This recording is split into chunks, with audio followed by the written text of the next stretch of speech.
Okay, so for this activity, the very first screen that you're going to run into, it says drag point A to move the parabola so its roots are at the two open blue points.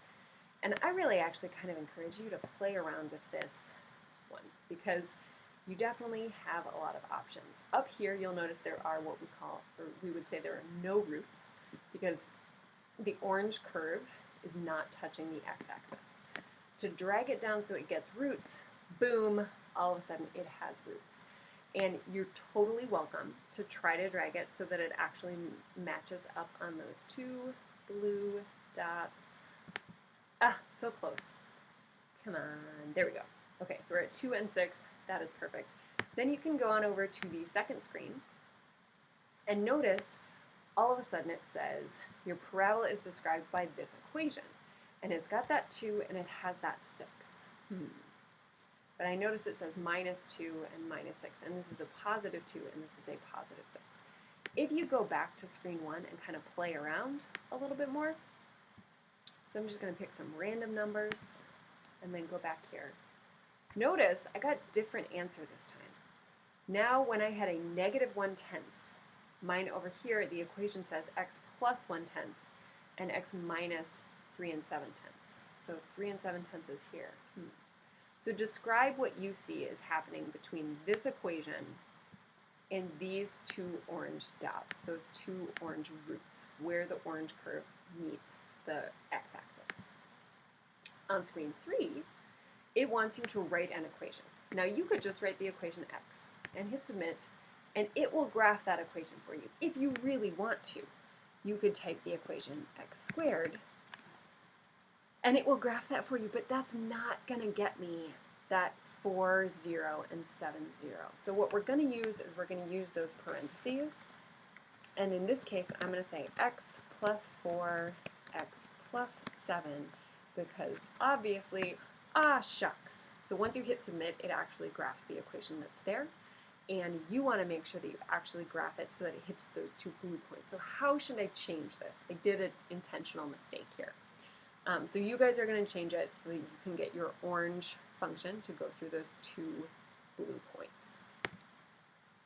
On screen 4, again, you want to hit these 2 points. So you're going to type something like x minus, where's my x minus something, parentheses x minus something. Fill those in. Maybe those minuses turn into a plus. Maybe they stay minus. You can decide. But once you hit submit, you want it to actually graph something. In this case, it's mad because it doesn't know what to do because it doesn't like these empty spaces. So they have to edit it, but then you guys can get it to match. Here, on screen 5, you want it to actually have all 3 of these roots here. Now I'm going to get 2 of them. I'm going to say x plus 2 and x minus 6. That's going to go through, probably, oh, it is mad because I think I deleted the f of x. Now submit. There we go. I accidentally deleted that. Yours should say f of x to begin with. So mine actually went through negative 2 and 6. How do I get it to also go through 2? What do I need to add over here? You guys think about that, okay? On screen 6, your job is to drag point A so that you only have 2 roots. Right now I have 1, 2, 3 roots at negative 0.5, 2.02, 3.406. And so you're going to drag point A up and down until you get exactly 2 roots. So I want you to keep an eye on the 2 roots on the right, the 1.16 and the 2.61 right now. As I start dragging A up and up and up and up, notice those 2 roots are getting closer and closer and closer until they basically merge into a single root. That's going to become really important. And in fact, I made another Desmos graph to help you guys out. I want you to pay attention to, I've got these 2 lovely roots, giant red point, giant green point. They're over here. When I turn on this one that says x plus 1, x plus 5, beautiful, it goes through those 2 points. Notice here where I have 2 x plus 5s, I just repeated it. the graph is a fair bit different. And in fact, at that point there of negative 5, 0, it's doing something pretty different. Pay attention to that. So, on screen 7, you're going to get a bit of a challenge. It's going to give you 2 pretty random points, and you want to see if you can get it to go through both of them.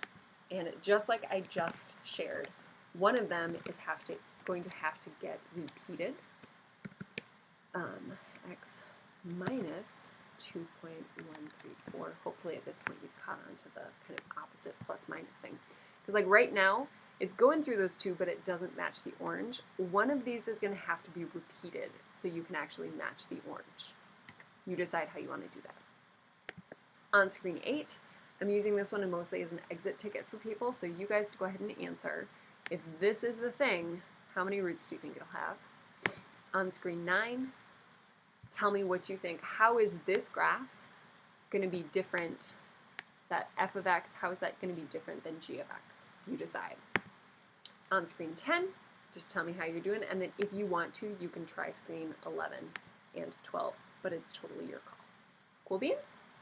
Let me know what questions you have.